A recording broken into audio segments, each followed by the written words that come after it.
ಎಲ್ಲರಿಗೂ ನಮಸ್ಕಾರ ವೀಕ್ಷಕರೇ, ನಾನು ಡಾಕ್ಟರ್ ವೆಂಕಟೇಶ್ ಗಾಂವ್ಕರ್, ವೇದ ವೆಲ್ನೆಸ್ ಸೆಂಟರ್, ನಿಸರ್ಗ ಮನೆ ಸಿರ್ಸಿಯ ಆಯುರ್ವೇದ ವೈದ್ಯ.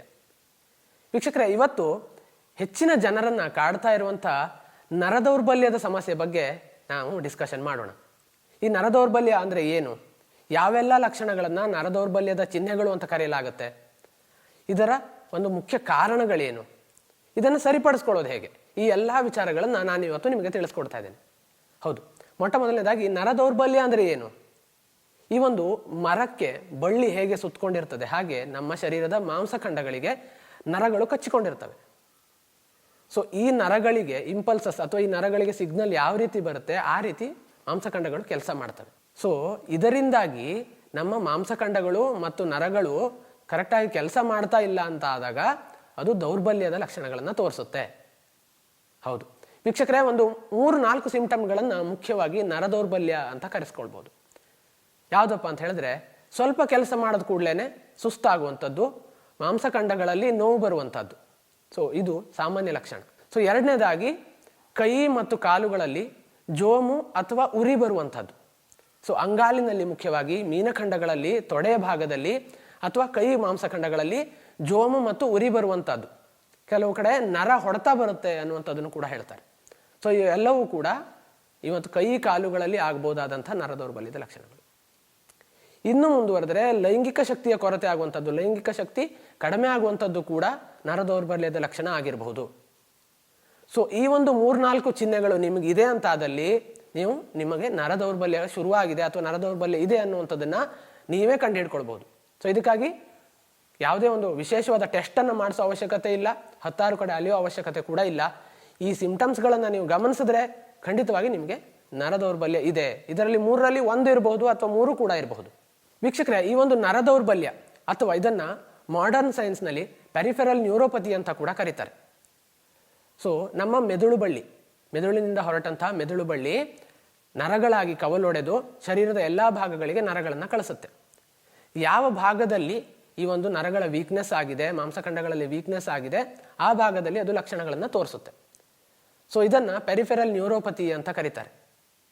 ಸೊ ಇದಕ್ಕೆ ಮುಖ್ಯ ಕಾರಣಗಳನ್ನು ನಾವು ಪಟ್ಟಿ ಮಾಡೋದಾದರೆ, ಸೊ ಒಂದು 3 ಕಾರಣಗಳನ್ನು ನಾನು ಪ್ರಧಾನವಾಗಿ ನಿಮ್ಗೆ ಹೇಳ್ತಾ ಇದ್ದೇನೆ. ಸೊ ಅದರಲ್ಲಿ ಅತಿ ಸಾಮಾನ್ಯವಾಗಿ ಎಲ್ಲರಲ್ಲೂ ಇರುವಂಥದ್ದು ಅಂತ ಹೇಳಿದ್ರೆ ಅದು ಡಯಾಬಿಟಿಸ್. ಭಾರತ ಮಧುಮೇಹದ ರಾಜಧಾನಿಯಾಗಿದೆ, ನಿಮಗೆಲ್ಲ ತಿಳಿದಿದೆ. ಇಂದು 2ರಲ್ಲಿ ಅಂದರೆ 2ರಲ್ಲಿ ಒಬ್ಬನಿಗೆ ಮಧುಮೇಹ ಸಿಗ್ತಾ ಇದೆ. 30-35 ವರ್ಷದಲ್ಲೇ ಎಷ್ಟೋ ಜನ ಮಧುಮೇಹಿಗಳು ಈ ನರದೌರ್ಬಲ್ಯದಿಂದ ಬಳಲ್ತಾ ಇದ್ದಾರೆ. ಸೊ ಯಾವ ರೀತಿ ಮಧುಮೇಹದಿಂದ ಬರುವಂಥ ನರದೌರ್ಬಲ್ಯ ಯಾವ ರೀತಿ ಇರುತ್ತೆ, ಅಂಗಾಲಿನಲ್ಲಿ ಉರಿ ಬರುವಂಥದ್ದು, ಹೆಚ್ಚು ಮುಂದುವರಿದರೆ ಅಂಗೈಗಳಲ್ಲಿ ಉರಿ ಬರುವಂಥದ್ದು, ಕಣ್ಣಿನಲ್ಲಿ ಉರಿ ಬರುವಂಥದ್ದು, ಜಾಸ್ತಿ ಓಡಾಡಿದರೆ ಸುಸ್ತಾಗುವಂಥದ್ದು, ಲೈಂಗಿಕ ಶಕ್ತಿಯ ಕೊರತೆ, ಈ ಎಲ್ಲ ಒಂದು ಚಿಹ್ನೆಗಳನ್ನು ತೋರಿಸುವಂಥದ್ದು ಅಂತ ಹೇಳಿದ್ರೆ ಅದು ಡಯಾಬಿಟಿಕ್ ನ್ಯೂರೋಪತಿ. ಸೊ ಈ ಒಂದು ಡಯಾಬಿಟಿಕ್ ನ್ಯೂರೋಪತಿಯಲ್ಲಿ ಹೆಚ್ಚಾದಂತಹ ಸಕ್ಕರೆ ಅಂಶ, ನಿಮ್ಮ ರಕ್ತದಲ್ಲಿ ಹೆಚ್ಚಾದಂತಹ ಸಕ್ಕರೆ ಅಂಶ ರಕ್ತನಾಳಗಳನ್ನು ಬ್ಲಾಕ್ ಮಾಡಿ ನರಗಳಿಗೆ ಬೇಕಾದಂತಹ ಆಕ್ಸಿಜನ್ ಮತ್ತು ನ್ಯೂಟ್ರಿಷನ್ಗಳನ್ನು ಅಂದರೆ ಪೋಷಕಾಂಶಗಳು ಮತ್ತು ಆಮ್ಲಜನಕವನ್ನು ಕೊಡದೆ ಆ ನರಗಳನ್ನು ವೀಕ್ ಮಾಡ್ತದೆ ಅಥವಾ ಹಾಗೆ ಮುಂದುವರೆದ್ರೆ ಆ ನರಗಳನ್ನು ಸಾಯಿಸ್ತದೆ ಕೂಡ. ಸೊ ಈ ರಕ್ತದಲ್ಲಿ ಇರುವಂತಹ ಸಕ್ಕರೆ ಅಂಶವನ್ನು ನೀವು ಫಸ್ಟ್ ಹತೋಟಿಯಲ್ಲಿ ಇಟ್ಕೋಬೇಕು. ಸೊ ಹಾಗಾಗಿ ಈ ಒಂದು ಡಯಾಬಿಟಿಕ್ ನ್ಯೂರೋಪತಿ ಈ ಎಲ್ಲ ಲಕ್ಷಣಗಳನ್ನು ನಿಮಗೆ ಕೊಡ್ತಾ ಇದೆ ಅಂತ ಆದಲ್ಲಿ ನಿಮಗೆ ಶುಗರ್ ಹೆಚ್ಚಾಗ್ತಾ ಇದೆ ಅನ್ನೋದನ್ನು ನೀವು ಗಮನಿಸ್ಕೊಂಡು ಅದಕ್ಕೆ ತಕ್ಕ ಪರಿಹಾರವನ್ನು ಮಾಡ್ಕೊಳ್ಬೇಕು. ಸೊ ಎರಡನೇದಾಗಿ ಇತ್ತೀಚಿನ ದಿನಗಳಲ್ಲಿ ಈ ಸಮಸ್ಯೆ ಕೂಡ ಹೆಚ್ಚಿಗೆ ಕಂಡು ಬರ್ತಾ ಇದೆ ಅಂತ ಯಾವುದು ಅಂತ ಹೇಳಿದ್ರೆ ಡಿಸ್ಕ್ ಬಲ್ಜ್. ಹೌದು, IVDP ಅಥವಾ ಡಿಸ್ಕ್ ಬಲ್ಜ್ ಅಂತ ಕರೆಸ್ಕೊಳ್ಳುವಂಥದ್ದು ಕುತ್ತಿಗೆ ಮತ್ತು ಸೊಂಟದ ಭಾಗದಲ್ಲಿ ಮುಖ್ಯವಾಗಿ ಆಗುವಂಥದ್ದು. ಈ ಒಂದು ಡಿಸ್ಕ್ ಸರ್ವೈಕಲ್ ರೀಜನಲ್ ಆಗಿರ್ಬೋದು ಅಥವಾ ಲಂಬಾರ್ ರೀಜನಲ್ ಆಗಿರ್ಬೋದು. ಸೊ ಅವುಗಳ ಮಧ್ಯೆ ಇರುವಂಥ ಈ ಚಪ್ಪಟೆ ಆಕಾರದ ಡಿಸ್ಕ್ ಏನಿದೆ ಅದು ಉಬ್ಬಿ ಹೊರಗಡೆಗೆ ಬಂದು ಮುಂದೆ ಇರುವಂಥ ನರಕ್ಕೆ ಒತ್ತಡವನ್ನು ಕೊಡ್ತಾ ಇರುವಂಥದ್ದು. ಸೊ ಆ ಒಂದು ಒತ್ತಡಕ್ಕೆ ಒಳಗಾದಂತಹ ನರ ಕಾಲಿನ ಅಥವಾ ಕೈಯ ಯಾವ ಭಾಗಕ್ಕೆ ಚಲಿಸ್ತದೆ ಅಲ್ಲೆಲ್ಲವೂ ಕೂಡ ಇದು ನಮ್ನೆಸ್ ಅನ್ನು ಉಂಟು ಮಾಡಬಹುದು, ನೋವನ್ನು ಉಂಟು ಮಾಡಬಹುದು, ಜೋಮನ್ನು ಉಂಟು ಮಾಡಬಹುದು, ಉರಿಯನ್ನು ಉಂಟು ಮಾಡಬಹುದು. ಸೊ ಅವರವರ ಪ್ರಕೃತಿಗನುಗುಣವಾಗಿ ಇದು ಸಿಂಪ್ಟಮ್ಸ್ ಅನ್ನು ತೋರಿಸುತ್ತೆ. ಸೊ ಕುತ್ತಿಗೆಯಲ್ಲಿ ಡಿಸ್ಕ್ ಬಲ್ಜ್ ಆಗಿದ್ರೆ ಅದು ಕೈಗಳಿಗೆ ರೇಡಿಯೇಟ್ ಆಗ್ತದೆ. ಅದೇ ರೀತಿ ಸೊಂಟದಲ್ಲಿ ಅಥವಾ ಲಂಬಾರ್ ರೀಜನಲ್ಲಿ ಡಿಸ್ಕ್ ಬಲ್ಜ್ ಆಗಿದ್ರೆ ಅದು ಕಾಲುಗಳಿಗೆ ರೇಡಿಯೇಟ್ ಆಗ್ತದೆ ಅಥವಾ ಒಂದು ಕಾಲಿಗೆ ಅಥವಾ ಒಂದು ಕೈಗೆ ರೇಡಿಯೇಟ್ ಆಗಬಹುದು. ಸೊ ಈ ಒಂದು ಡಿಸ್ಕ್ ಬಲ್ಜ್ನಿಂದ ಆಗಿರುವಂಥ ನ್ಯೂರೋಪತಿ ಮುಖ್ಯವಾಗಿ ಕೈ ಮತ್ತು ಕಾಲುಗಳಿಗೆ ಅಫೆಕ್ಟ್ ಮಾಡುವಂಥದ್ದು.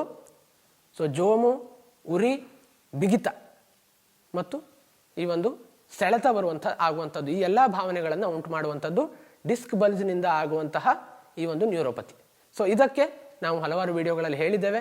ಇದಕ್ಕೂ ಕೂಡ ಕರೆಕ್ಟ್ ಆದಂತಹ ಚಿಕಿತ್ಸೆಗಳು ಮತ್ತು ವ್ಯಾಯಾಮದಿಂದಾಗಿ ಇದನ್ನು ಕೂಡ ಸರಿ ಮಾಡ್ಕೊಳ್ಬಹುದು. ಸೊ ಮೂರನೇದಾಗಿ ಇನ್ನೊಂದು ಪ್ರಧಾನವಾದಂಥ ಕಾರಣ ಅಂತ ಹೇಳಿದ್ರೆ ಅದು ಪೋಷಕಾಂಶಗಳ ಕೊರತೆ ಅಥವಾ ನ್ಯೂಟ್ರಿಷನಲ್ ಡೆಫಿಷಿಯನ್ಸಿ. ನನಗೆ ಮಧುಮೇಹನೂ ಇಲ್ಲ, ಡಿಸ್ಕ್ ಬಲ್ಜು ಕೂಡ ಇಲ್ಲ, ಆದರೂ ಕೂಡ ಈ ನರ ದೌರ್ಬಲ್ಯದ ಎಲ್ಲ ಲಕ್ಷಣಗಳು ನನಗಿದೆ ಅಂತ ನೀವು ಹೇಳೋದಾದ್ರೆ ಅದು ಪೋಷಕಾಂಶಗಳ ಕೊರತೆಯಿಂದ ಆಗಿರಬಹುದು. ವೀಕ್ಷಕರೇ, ನಮ್ಮ ಇಂದಿನ ಆಹಾರ ಪದ್ಧತಿಯಲ್ಲಿ ಬೇಕಾದಂತಹ ಪೋಷಕಾಂಶಗಳು ನಮಗೆ ಸಿಗ್ತಾ ಇಲ್ಲ. ನಾವು ಒಂದೇ ರೀತಿಯಾದಂಥ ಆಹಾರ ಪದ್ಧತಿಗೆ ಕಟ್ಟಾಗ್ಬಿಟ್ಟಿದ್ದೇವೆ. ಫಾರ್ ಎಕ್ಸಾಂಪಲ್, ನಾನು ಅನ್ನವನ್ನು ತಿಂತಾ ಇದ್ದೇನೆ ಅಂತ ಹೇಳಿದ್ರೆ ಜೀವನ ಪೂರ್ತಿ ಅನ್ನ ತಿಂತೇನೆ. ನಾನು ರೊಟ್ಟಿಯನ್ನು ತಿನ್ನೋನು ಅಂತ ಆದರೆ ರೊಟ್ಟಿಯನ್ನೇ ತಿಂತಾ ಇರ್ತೇವೆ. ಪೋಷಕಾಂಶಗಳ ವ್ಯಾಲ್ಯೂವನ್ನು ಅರಿತು ನಾವು ತಿನ್ನೋದಿಲ್ಲ. ಹಾಗಾಗಿ ಸಸ್ಯಾಹಾರಿಗಳಲ್ಲಿ ಮುಖ್ಯವಾಗಿ ಪೋಷಕಾಂಶಗಳ ಕೊರತೆ ಉಂಟಾಗ್ತದೆ. ಸೊ ಅದರ ಜೊತೆಯಲ್ಲಿ ಕೆಲವು ವಸ್ತುಗಳನ್ನು, ಈಗ ಹಾಲಿನ ಉತ್ಪನ್ನಗಳನ್ನು ತಿನ್ನದೇ ಇದ್ದಂಥವರಿಗೆ ಆ ಒಂದು ಪೋಷಕಾಂಶಗಳ ಕೊರತೆ ಉಂಟಾಗ್ತದೆ. ಸೊ ಗುಡ್ ಫ್ಯಾಟನ್ನು ನಾವು ಆಹಾರದಲ್ಲಿ ಸೇವಿಸದೇ ಇರೋದರಿಂದಾಗಿ ನರಗಳ ದೌರ್ಬಲ್ಯ ಉಂಟಾಗ್ತದೆ. ಸೊ ಕೆಲವು ಮೈಕ್ರೋ ನ್ಯೂಟ್ರಿಯೆಂಟ್ಸ್ ಅಥವಾ ವಿಟಮಿನ್ಸ್ಗಳನ್ನು ಸೇವಿಸದೇ ಇರೋದರಿಂದಾಗಿ ಈ ಒಂದು ನರಗಳ ದೌರ್ಬಲ್ಯ ಉಂಟಾಗ್ತದೆ. ಸೊ ಮೂರನೇ ಕಾರಣ ಯಾವುದು ಅಂತ ಹೇಳಿದ್ರೆ ಅದು ಪೋಷಕಾಂಶಗಳ ಕೊರತೆಯಿಂದ ಉಂಟಾಗುವಂತಹ ನರ ದೌರ್ಬಲ್ಯ. ವೀಕ್ಷಕರೇ, ಈ ಒಂದು ನರ ದೌರ್ಬಲ್ಯವನ್ನು ಈ ಒಂದು 3 ಚಿಹ್ನೆಗಳಿಂದ, ನೀವು ಪ್ರಧಾನ ಕಾರಣಗಳಿಂದ ನೀವು ಅದನ್ನು ಅನಲೈಸ್ ಮಾಡಿಕೊಂಡು ಮನೆಯಲ್ಲೇ ನೀವು ಅದನ್ನು ಸರಿ ಮಾಡ್ಕೊಳ್ಬಹುದು. ಸೊ ಫಸ್ಟ್ ಸ್ಟೆಪ್ನಲ್ಲಿ ನೀವು ಮನೆಯಲ್ಲೇ ರಿಪೇರಿ ಮಾಡ್ಕೊಳ್ಬಹುದಾದಂಥ ಒಂದು ಸಮಸ್ಯೆ ಅಂತ ಹೇಳಿದ್ರೆ ಅದು ಈ ನರ ದೌರ್ಬಲ್ಯದ ಎಲ್ಲ ಚಿಹ್ನೆಗಳು.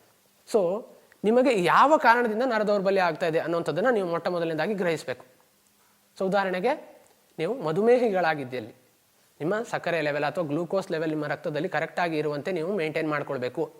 ಸೊ ಕಾರ್ಬೋಹೈಡ್ರೇಟ್, ಅಕ್ಕಿ, ರಾಗಿ, ಗೋಧಿ, ಜೋಳ, ಸಿರಿಧಾನ್ಯ ಈ ಥರಗಳನ್ನು ಸ್ವಲ್ಪ ಕಡಿಮೆ ತಿಂದು ತರಕಾರಿ, ಬೇಯಿಸಿದ ತರಕಾರಿಗಳು, ಹಸಿ ತರಕಾರಿಗಳು, ಅಥವಾ ನೀವು ಮಾಂಸಾಹಾರಿಗಳಾಗಿದ್ದಲ್ಲಿ ಮೊಟ್ಟೆ ಅಥವಾ ಮಾಂಸಾಹಾರ, ಬೇಯಿಸಿದ ಮಾಂಸಾಹಾರ ಇವುಗಳನ್ನು ಹೆಚ್ಚಾಗಿ ತಿನ್ನೋದು, ನಟ್ಸ್ಗಳನ್ನು ಹೆಚ್ಚಾಗಿ ತಿನ್ನೋದರ ಮೂಲಕ ನಿಮ್ಮ ರಕ್ತದಲ್ಲಿರುವಂಥ ಶುಗರ್ನ ಅಂಶವನ್ನು ಹತೋಟಿಯಲ್ಲಿ ಇಟ್ಕೊಳ್ಳೋದು. ಸೊ ಇದರಿಂದಾಗಿ ನರಗಳ ಒಂದು ಶಕ್ತಿ ಮತ್ತೆ ನಿಮಗೆ ಬರ್ತದೆ. ಸೊ ಎರಡನೇದಾಗಿ ಡಿಸ್ಕ್ ಬಲ್ಜ್ನಿಂದ ನಿಮಗೆ ನರಗಳ ಈ ಒಂದು ಸಮಸ್ಯೆ ಉಂಟಾಗ್ತಾ ಇದೆ ಅಂತ ಆದಲ್ಲಿ ಅದಕ್ಕೆ ಮೊಟ್ಟ ಮೊದಲನೇದಾಗಿ ರೆಸ್ಟ್ ಅವಶ್ಯಕತೆ ಇರ್ತದೆ. ಸೊ ಈ ಒಂದು ರೆಸ್ಟ್ನಿಂದಾಗಿ ಸ್ವಲ್ಪ ನರಗಳ ಪುನಶ್ಚೇತನ ಸಾಧ್ಯ. ಆ ನಂತರದಲ್ಲಿ ಅವಶ್ಯಕತೆ ಇದ್ದಂತಹ ಈ ಒಂದು ಚಿಕಿತ್ಸೆಗಳನ್ನು, ಆಯುರ್ವೇದ ಚಿಕಿತ್ಸೆಗಳು ಅಥವಾ ಪ್ರಕೃತಿ ಚಿಕಿತ್ಸೆಯನ್ನು ಪಡ್ಕೊಳ್ಳೋದರ ಮೂಲಕ ನರಗಳ ಪುನಶ್ಚೇತನ ಸಾಧ್ಯ. ಸೊ ಮೂರನೇದಾಗಿ ಪೋಷಕಾಂಶಗಳ ಕೊರತೆಯಿಂದ ನಿಮಗೆ ನರ ದೌರ್ಬಲ್ಯ ಆಗ್ತಾ ಇದೆ ಅಂತಾದರೆ ಈ ಒಂದು ಆಹಾರವನ್ನು ನೀವು ಹೆಚ್ಚಾಗಿ ಸೇವಿಸಬೇಕಾಗ್ತದೆ. ಸೊ ಆಹಾರದಲ್ಲಿ ಯಾವ ಒಂದು ವಸ್ತುಗಳು ನಿಮ್ಗೆ ಅತಿ ಮುಖ್ಯವಾಗಿ ಬೇಕು ಅಂತ ಹೇಳಿದ್ರೆ ಅದು ಗುಡ್ ಫ್ಯಾಟ್. ವೀಕ್ಷಕರೇ, ಒಮೆಗಾ 3 ಇರ್ಬೋದು, ಅಥವಾ ನಾವು ಆಹಾರದಲ್ಲಿ ಸೇವಿಸುವಂತಹ ಹಾಲು, ಮೊಸರು, ಬೆಣ್ಣೆ, ತುಪ್ಪ, ನಟ್ಸ್ಗಳು ಮತ್ತು ಈ ಒಂದು ಸೂರ್ಯಕಾಂತಿ ಬೀಜ, ಕುಂಬಳಕಾಯಿ ಬೀಜ, ಈ ಥರ ಬೀಜಗಳು ಇವುಗಳನ್ನು ಹೆಚ್ಚಾಗಿ ತಿನ್ನೋದ್ರಿಂದಾಗಿ ನಮ್ಮ ಶರೀರಕ್ಕೆ ಗುಡ್ ಫ್ಯಾಟ್ ಮತ್ತು ಪ್ರೋಟೀನ್ ಸಿಗ್ತದೆ. ಸೊ ಈ ಒಂದು ಗುಡ್ ಫ್ಯಾಟ್ ಮತ್ತು ಪ್ರೋಟೀನ್ ನರಗಳ ಶಕ್ತಿಯನ್ನು ಹೆಚ್ಚು ಮಾಡ್ತದೆ. ಸೊ ಅದನ್ನು ಪುನಶ್ಚೇತನಗೊಳಿಸ್ತದೆ. ಸೊ ಆಹಾರದಲ್ಲಿ ವಿಟಮಿನ್ಸ್ ಮತ್ತು ಆ್ಯಂಟಿ ಆಕ್ಸಿಡೆಂಟ್ಸ್ಗಳನ್ನ ಹೊಂದಿರುವಂತಹ ತರಕಾರಿಗಳನ್ನು, ಈ ಒಂದು ನಟ್ಸ್ಗಳನ್ನು ಹೆಚ್ಚಾಗಿ ತಿನ್ನೋದರ ಮೂಲಕ, ಸೊ ಇದರಲ್ಲೂ ಮುಖ್ಯವಾಗಿ ಜಿಂಕ್, ಸೆಲೆನಿಯಂ, ಮೆಗ್ನೀಷಿಯಂ ಅನ್ನುವಂಥದ್ದು ನಿಮ್ಮ ಆಹಾರದಲ್ಲಿ ಹೆಚ್ಚಾಗಿ ಇರಬೇಕು. ಇದು ಯಾವುದರಲ್ಲಿ ಹೆಚ್ಚಿಗೆ ಇರ್ತದೆ ಅಂತ ಹೇಳಿದ್ರೆ ಸೊಪ್ಪುಗಳಲ್ಲಿ, ಈ ಒಂದು ನಟ್ಸ್ಗಳಲ್ಲಿ ಅಥವಾ ಎಣ್ಣೆ ಬೀಜಗಳಲ್ಲಿ ಹೆಚ್ಚಾಗಿ ಇರ್ತದೆ. ಸೊ ಇವುಗಳನ್ನು ಹೆಚ್ಚಾಗಿ ತಿನ್ನೋದರ ಮೂಲಕ ನಿಮ್ಮ ನರಗಳ ಶಕ್ತಿಯನ್ನು ನೀವು ಮತ್ತೆ ಪಡ್ಕೊಳ್ಬಹುದು. ಸೊ ಇದರ ಜೊತೆಗೆ ಇನ್ನು ಕೆಲವಷ್ಟು ಹೋಮ್ ರೆಮಿಡೀಸ್ಗಳನ್ನ ನಿಮ್ಗೆ ಹೇಳ್ಕೊಡ್ಬೇಕು ಅಂತ ಆದರೆ ಅಭ್ಯಂಗ ಚಿಕಿತ್ಸೆ. ವೀಕ್ಷಕರೇ, ಆಯುರ್ವೇದದಲ್ಲಿ ಅಭ್ಯಂಗ ಚಿಕಿತ್ಸೆ ಈ ಒಂದು ನರಗಳ ಮತ್ತು ಮಾಂಸಖಂಡಗಳ ಶಕ್ತಿಗೆ ದಿ ಬೆಸ್ಟ್ ಅಂತ ಹೇಳಲಾಗಿದೆ. ಹಾಗಾಗಿ ಕರೆಕ್ಟಾಗಿ ನೀವು ತಿಳ್ಕೊಂಡು ಆಯುರ್ವೇದ ವೈದ್ಯರಲ್ಲಿ ಕನ್ಸಲ್ಟನ್ನು ಮಾಡಿಕೊಂಡು ಅಭ್ಯಂಗವನ್ನು ನೀವು ಮನೆಯಲ್ಲೇ ಕೂಡ ಮಾಡ್ಕೊಳ್ಬೋದು ಅಥವಾ ಚಿಕಿತ್ಸೆಯನ್ನು ಕೂಡ ಪಡ್ಕೊಳ್ಬಹುದು. ಅದರಲ್ಲೂ ಮುಖ್ಯವಾಗಿ ಪಾದಗಳಿಗೆ ಅಭ್ಯಂಗವನ್ನು ಮಾಡಿಕೊಳ್ಳುವಂಥದ್ದು ತುಂಬ ಮುಖ್ಯ. ಯಾರಿಗೆ ಪಾದದ ಉರಿ ಅಥವಾ ಜೋಮು ಇದೆ ಅಂಥವರಿಗೆ ಈ ಒಂದು ಅಭ್ಯಂಗ ಚಿಕಿತ್ಸೆ ತುಂಬ ಮುಖ್ಯ ಆಗುತ್ತೆ. ಸೊ ಎರಡನೇದಾಗಿ ಹಾಟ್ ಫುಟ್ ಇಮರ್ಷನ್ ಅಥವಾ ಹಾಟ್ ಹ್ಯಾಂಡ್ ಇಮರ್ಷನ್ ಅಂತ ಕೂಡ ಕರಿತೇವೆ.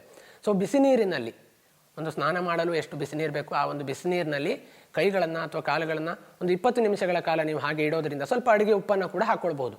ಸೊ ಇಡೋದ್ರಿಂದಾಗಿ ಆ ಭಾಗದಲ್ಲಿ ರಕ್ತ ಸಂಚಾರ ಮತ್ತು ನರಗಳ ಶಕ್ತಿ ಹೆಚ್ಚಾಗಲಿಕ್ಕೆ ಅದು ಸಾಧ್ಯ ಮಾಡಿಕೊಡ್ತದೆ. ಸೊ ಮೂರನೇದಾಗಿ ವ್ಯಾಯಾಮಗಳನ್ನು ನೀವು ಕರೆಕ್ಟಾಗಿ ಕಲ್ತ್ಕೊಂಡು ಯಾವ ವ್ಯಾಯಾಮಗಳನ್ನು ಮಾಡಬೇಕು, ಯಾವುದನ್ನು ಮಾಡಬಾರ್ದು ಅನ್ನೋದನ್ನು ಕರೆಕ್ಟಾಗಿ ವೈದ್ಯರಲ್ಲಿ ಸಂಪರ್ಕ ಮಾಡಿ ಅದನ್ನು ಕಲ್ತ್ಕೊಂಡು ಕರೆಕ್ಟಾಗಿ ವ್ಯಾಯಾಮಗಳನ್ನು ಮಾಡ್ತಾ ಬರೋದರಿಂದ ಕೂಡ ನರಗಳ ಮತ್ತು ಮಾಂಸಖಂಡಗಳ ಶಕ್ತಿ ವರ್ಧನೆ ಆಗುತ್ತೆ. ಸೊ ಈ 3 ಕಾರಣಗಳಿಂದ ನರ ದೌರ್ಬಲ್ಯಗಳು ನಿಮಗೆ ಬರ್ತಾ ಇದ್ದಲ್ಲಿ ಅದನ್ನು ನೀವು ಮನೆಯಲ್ಲಿ ಸರಿ ಮಾಡ್ಕೊಳ್ಳುವಂಥ ಪ್ರಯತ್ನ ಮಾಡ್ಬೋದು. ಇಲ್ಲ ಒಂದು ವೇಳೆ ಅದು ಸಾಧ್ಯ ಆಗದೇ ಇದ್ದ ಪಕ್ಷದಲ್ಲಿ ನೀವು ಹತ್ತಿರದ ಆಯುರ್ವೇದ ವೈದ್ಯರನ್ನು ಅಥವಾ ವೈದ್ಯರನ್ನು ಸಂಪರ್ಕಿಸಿ ನೀವು ಅದಕ್ಕೆ ಚಿಕಿತ್ಸೆಯನ್ನು ಪಡ್ಕೊಳ್ಬಹುದು. ನಮ್ಮ ವೇದ ವೆಲ್ನೆಸ್ ಸೆಂಟರ್ ನಿಸರ್ಗ ಮನೆ ಸಿರ್ಸಿಯಲ್ಲೂ ಕೂಡ ನರದೌರ್ಬಲ್ಯದ ಎಲ್ಲ ಲಕ್ಷಣಗಳಿಗೂ ಕೂಡ ನಾವು ಉತ್ತಮವಾದಂಥ ಚಿಕಿತ್ಸೆಯನ್ನು ಕೊಡ್ತೇವೆ. ಸೊ ಆಯುರ್ವೇದ ಚಿಕಿತ್ಸೆ ಅಡಿಯಲ್ಲಿ ಅಭ್ಯಂಗ ಚಿಕಿತ್ಸೆ, ಬಸ್ತಿ ಚಿಕಿತ್ಸೆ, ಇನ್ನು ಮುಂತಾದ ಚಿಕಿತ್ಸೆಗಳು, ಪ್ರಕೃತಿ ಚಿಕಿತ್ಸೆಯ ಆಕ್ಯುಪಂಚರ್ ಆಗಿರ್ಬೋದು, ಫಿಸಿಯೋಥೆರಪಿ ಆಗಿರ್ಬೋದು, ಅಥವಾ ಪೋಷಕಾಂಶಗಳನ್ನು ನಿಮಗೆ ತಿಳಿಸ್ಕೊಡುವಂಥದ್ದಾಗಿರ್ಬೋದು, ಇದೆಲ್ಲವನ್ನು ಕೂಡ ನಮ್ಮ ವೇದ ವೆಲ್ನೆಸ್ ಸೆಂಟರ್ ನಿಸರ್ಗ ಮನೆ ಸಿರ್ಸಿಯಲ್ಲಿ ನಾವು ಉತ್ತಮವಾಗಿ ನಿಮಗೆ ನೀಡ್ತೇವೆ. ಸೊ ಸಿರ್ಸಿಯ ಈ ಸುಂದರ ಪರಿಸರದಲ್ಲಿ ಇರುವಂಥ ವೇದ ವೆಲ್ನೆಸ್ ಸೆಂಟರ್ನ ಒಂದು ಉಪಯೋಗವನ್ನು ನೀವು ಪಡ್ಕೊಳ್ಬೋದು. ಯಾರು ನರದೌರ್ಬಲ್ಯ, ಜೋಮು, ಸುಸ್ತು, ಶಕ್ತಿ, ನಿಶಕ್ತಿಯ ಸಮಸ್ಯೆಯಿಂದ ಬಳಲ್ತಾ ಇದ್ದೀರಿ ಅಂಥವರು ಖಂಡಿತವಾಗಿ ಸಂಪರ್ಕ ಮಾಡ್ಬೋದು ಅಂತ ಹೇಳ್ತಾ, ಈ ವಿಡಿಯೋವನ್ನು ನಿಮಗೆ ಇಷ್ಟ ಆಗಿದರೆ ನಿಮ್ಮ ಸ್ನೇಹಿತರೊಂದಿಗೂ ಕೂಡ ಶೇರ್ ಮಾಡ್ಕೊಳ್ಳಿ ಅಂತ ರಿಕ್ವೆಸ್ಟ್ ಮಾಡ್ಕೊಳ್ತಾ ಧನ್ಯವಾದಗಳು.